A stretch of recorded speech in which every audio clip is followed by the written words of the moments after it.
Good morning students.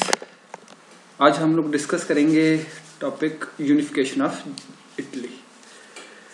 जैसे कि हमने जर्मनी में पढ़ा था, German state was divided into a number of states. उसी तरीके से इटली भी 19वीं सेंचुरी तक डिवाइडेड थी बहुत सारी स्टेट्स में, जो कि 19वीं सेंचुरी में आते आते रिड्यूस हो गई मेजर 8 स्टेट्स में। कौन कौन सी थी? वो थी Sardinia, Lombardy, Venetia, Sicily, Naples, papal state, Tuscany, Parma and मोदीना।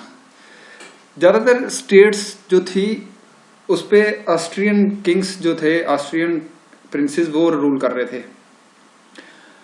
अब इटली को अगर एक पेनिनसुला से एक कंट्री में कन्वर्ट करना है तो वहां के लोगों को के सामने 2 हर्डल्स थे। एक तो ऑस्ट्रियन प्रिंसेस थे जो उनको बाहर भगाना है, दूसरा जो इंडिपेंडेंट रूलर है उनको फोर्स करना है कि इटली को यूनाइट करने के लिए। अब ये ओपिनियन कैसे बना इटली में, एक कि ये जो इटली है it's not a peninsula, it's a single unit, और इसको हम यूनाइट करके एक कंट्री बनाए। वो शुरू हुई थी struggle with the establishment of a movement जिसका नाम था यंग इटली।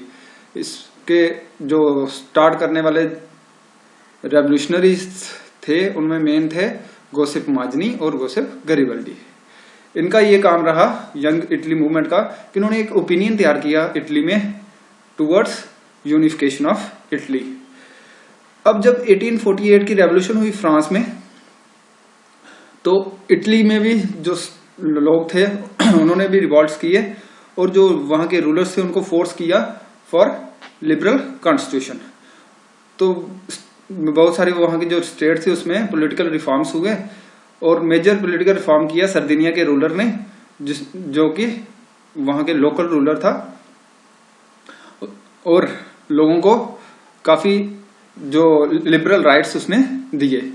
इसके बाद यूनिफिकेशन ऑफ इटली का अगला जो फेज आता है वो आता है with the appointment of count Cavour as prime minister. ये सरदिनिया के प्राइम मिनिस्टर थे और आगे चल के इन्होंने एक बहुत मेजर रोल प्ले किया इटली यूनिफिकेशन के। अब कैवियर जो था, इसको पता था कि अगर ऑस्ट्रिया जो प्रिंसेस है उनको इटली से बाहर निकालना है तो हमें किसी मेजर पावर की हेल्प लेनी पड़ेगी। अब मेजर पावर में उसने फ्रांस की हेल्प ली। फ्रांस का जो रूलर था लुइस बोनापार्ट, ये मान गए उनकी हेल्प के लिए। बदले में उनकी आइलैंड्स का इन्होंने डिमांड रखी, जिसके लिए उन्होंने कैवियर ने सीक्रेट रखा और एक्सेप्ट कर ली। अब दोनों फ्रांस की और सरदिनिया की मिलके आर्मी ने मिलके अटैक किया ऑस्ट्रिया पे, और ऑस्ट्रिया हारना शुरू हो गया। अभी लड़ाई चली रही थी कि फ्रांस, ये जो सेंट्रल स्टेट्स थी इटली की, टस्कनी, मोडीना, परमा, इसमें भी रिवॉल्ट शुरू हो गए। अब जो फ्रेंच रूलर था वो नहीं चाहता था कि ये इतना बड़ा पार्ट सरदिनिया के साथ मिले, इसलिए उसने बीच में ही जो वार थी उसको रोक दिया। लेकिन तब तक ये रिवॉल्ट हो चुका था, ये इन स्टेट्स में भी आवाज उठ चुकी थी रेवोल्यूशन की।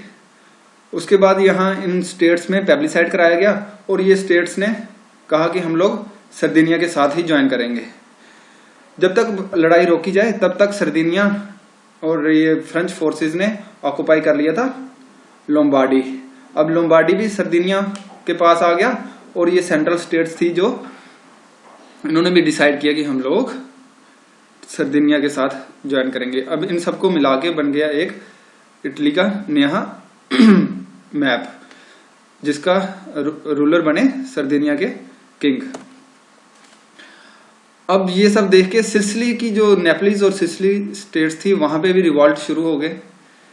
जब रिवॉल्ट शुरू हुए तो गैरिबल्डी अपने रेवोल्यूशनरीज के साथ सिसिली गए और वहां पे इस रिवॉल्ट का फायदा उठाया और वहां के रूलर को वहां से भागने के लिए मजबूर कर दिया और वहां पे जो स्टेट थी ये सिसिली, उसको सिसिलीज और नेपलिस इसको इंडिपेंडेंट कर दिया। इंडिपेंडेंट कराने के बाद, रूलर से इंडिपेंडेंट कराने के बाद इन्होंने ये सरेंडर कर दी किसको, किंग ऑफ सर्दिनिया, और इनको भी, नेपलिस और सिसिली को भी अब यूनाइट कर लिया गया इटली में। अब रह गए सिर्फ वेनेशिया और रोम।